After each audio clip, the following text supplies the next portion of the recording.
जय हिंद दोस्तों, उम्मीद है सब बढ़िया होंगे और अपनी तैयारी भी अच्छे से कर रहे होंगे। तो वही काफ़ी बच्चों के कमेंट्स आ रहे थे कि सर तैयारी कहाँ से की जाए, जो मॉक टेस्ट है वो कहाँ से दिए जाए और प्रीवियस ईयर कहाँ मिलेंगे हमें। और ये सारे आपको कहाँ मिल सकते हैं। आपको एक टेस्ट बुक, एक ऑनलाइन प्लेटफॉर्म है जहाँ पर आप कोई भी एग्ज़ाम दे सकते हैं। और इसका जो लुक एंड फील होता है वो होता है बिल्कुल जैसा आपको एग्ज़ाम दे जाते हैं सेंटर में, उसी तरह का होता है, उसी तरह ऑप्शन दिए होते हैं। तो अगर आप ट्राई करना चाहते हैं तो आप उस पर ट्राई कीजिए। मैक्सिमम क्वेश्चन जितने भी हैं आपको प्रीवियस ईयर के सारे क्वेश्चन वही मिल जाएंगे। दोस्तों, टेस्ट बुक एक ऐसा प्लेटफॉर्म है जहाँ पर आपको सारे क्वेश्चंस एक ही सेट के अंदर मिल जाएंगे। वहाँ आपको सेलेक्ट करना होगा कि कौन से कोर्स के लिए आप प्रीवियस ईयर देना चाहते हैं। तो आप चाहे एक पेपर दो, चाहे दो पेपर दो, चाहे कितने भी आपको क्या करना है, आपको 2 से 3 महीने का उसका सब्सक्रिप्शन ले लेना है और फिर आपको कोई दिक्कत नहीं होगी। आप वहाँ से प्रैक्टिस कर सकते हैं अच्छे से। और दोस्तों एक चीज़ और, जब आप प्रैक्टिस कर रहे हैं, मॉक टेस्ट दे रहे हैं, तो मॉक टेस्ट से ही आप अपने, जैसे आप फाइनल पेपर देना चाहते हैं ना, उसी हिसाब से अपने पैटर्न से तैयारी कीजिए कि भाई मैं पहले रीजनिंग अटैम्प्ट करूँगा या आपको जीके अटैम्प्ट करनी है। कई बच्चे क्या है, कोई चाहता है कि जो सेकंडों में होने वाली चीज़ें है ना वो हम पहले अटैम्प्ट करें। जैसे जीके हो गई, इंग्लिश हो गई, इनके अंदर क्या है, आपने क्वेश्चन देखा, आपको पता है, आता है तो ठीक है, नहीं आता तो ठीक है।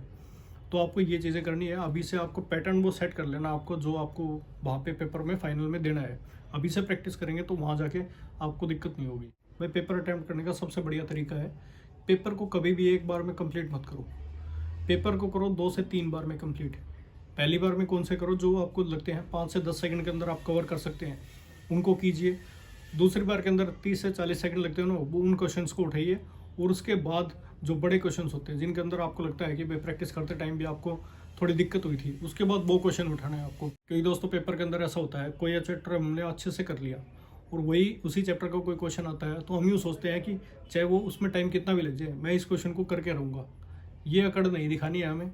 आपको क्या करना है, एक बार में अगर आपसे 5 से 10 सेकंड के अंदर कोई छोटा सवाल या 20 सेकंड से ज़्यादा आपको टाइम नहीं देना है, अगर वो नहीं हो रहा है तो आपको उसको छोड़ के आगे बढ़ जाना है। क्वेश्चन पे अकड़ना नहीं है, एक बार में छोड़ दीजिए उसको। पहले में स्टार्टिंग में जो सबसे ईजी है वो कीजिए, दूसरे में जो थोड़े डिफिकल्ट है वो कीजिए, फिर उसके बाद उन क्वेश्चंस को अटैम्प्ट कीजिए जिनको लगता है आपको टाइम लगेगा। अब दोस्तों स्किप करने का सबसे बड़ा फ़ायदा क्या होता है कि कई बार क्या होता है, पेपर के अंदर क्वेश्चन गलत आ जाता है, आप उस पर अटके रहते हैं, आपका टाइम ख़राब हो जाता है, आप उसको अटैम्प्ट करके आ जाते हैं, बाद में हालांकि उसका नंबर दे दिया जाता है। जैसे मान लो आपको एक क्वेश्चन है, कोई गलत है, आपको उसके बाद में 2 नंबर तो दे दिए, बट वो आपको 2 नंबर तो दे दिए, पर ये देखिए उसके पीछे आपका टाइम कितना ख़राब हो गया। कम से कम आपके उस पर 2 से 3 मिनट भी लग जाते हैं कई बार। इसकी बजाय अगर आप दूसरे क्वेश्चन अटैम्प्ट करते तो आप ज़्यादा स्कोर कर पाते। तो ये चीज़ें ध्यान रखनी है कि भाई जो भी क्वेश्चन आपको लगता है कि डिफ़िकल्ट लग रहा है या गलत हो सकता है, तो उसको पहली बार में स्किप कर दीजिए।